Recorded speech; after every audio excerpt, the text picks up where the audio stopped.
So, in the epic Ramayana, how do you get a king who's been completely broken by betrayal to actually trust you? Well, today, we're diving into a legendary test of strength, a single, impossible arrow shot that would forge an alliance and literally change the fate of a kingdom. Okay, so it all kicks off with this incredibly powerful promise. Rama hears the story of the Vanar king Sugriva, how he was betrayed, exiled, just cast out. And Rama gives his solemn word. And this vow, it's all rooted in Dharma, right? This commitment to setting things right in the cosmos. It's supposed to be the foundation of a great alliance, but, as we're about to see, even a divine promise sometimes needs a little bit of proof. Because even with this divine assurance, Sugriva just can't shake his fear.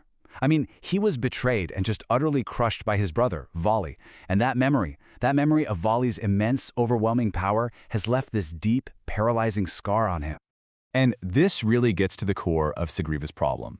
He's looking at Rama, this exiled prince, and he's got to be thinking, can this guy really stand up to the monstrous power of Vali?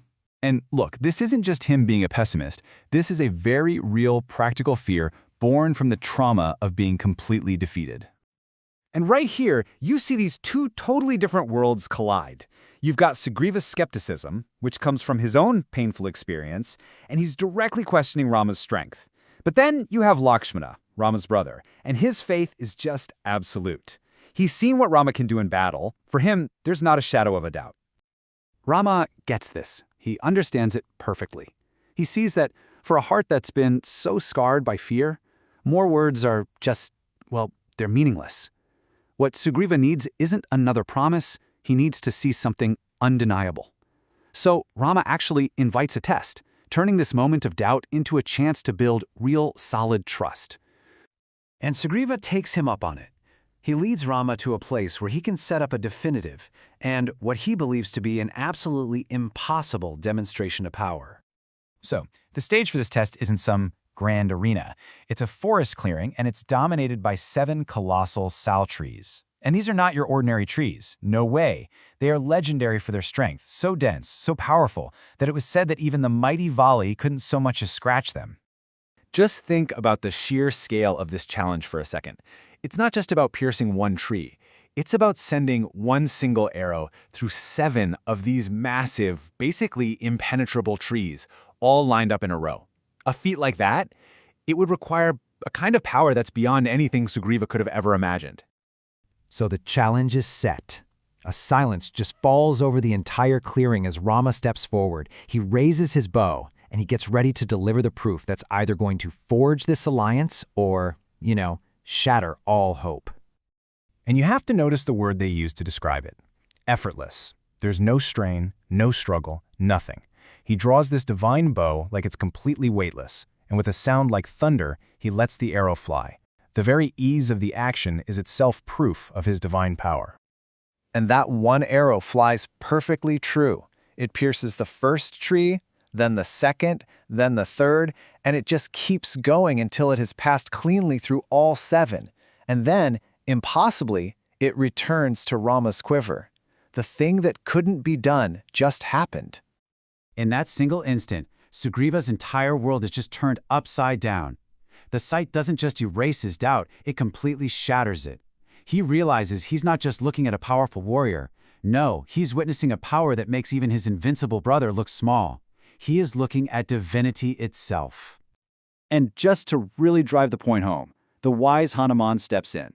He assures his king, yeah, that incredible thing you just saw, that's just a tiny glimpse of Rama's true power. The message here is crystal clear. Sugriva has now allied himself with a force that is way beyond his comprehension.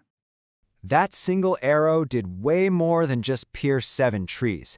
It completely transformed the relationship between this desperate king and a divine prince.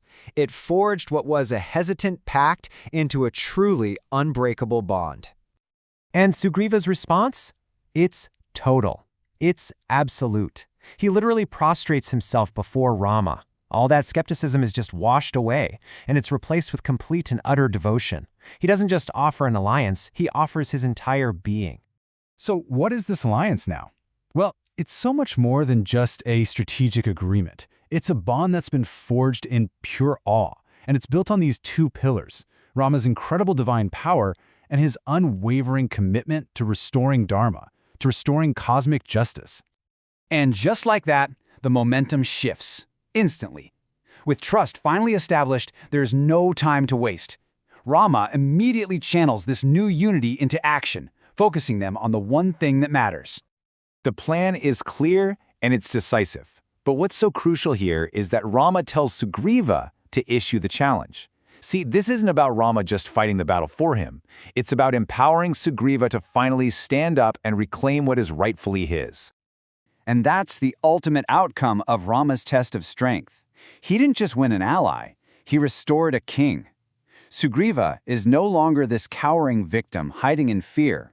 He is now filled with the resolve to go out there and challenge his oppressor, knowing that divine power is on his side. So, a vow has been proven, an alliance has been forged, a king's courage has been restored. But the enemy, Vali, is still this fearsome warrior who has a powerful boon that makes him nearly invincible in a fight. The stage is absolutely set for an epic clash, but the question still hangs in the air. Will their combined strength actually be enough?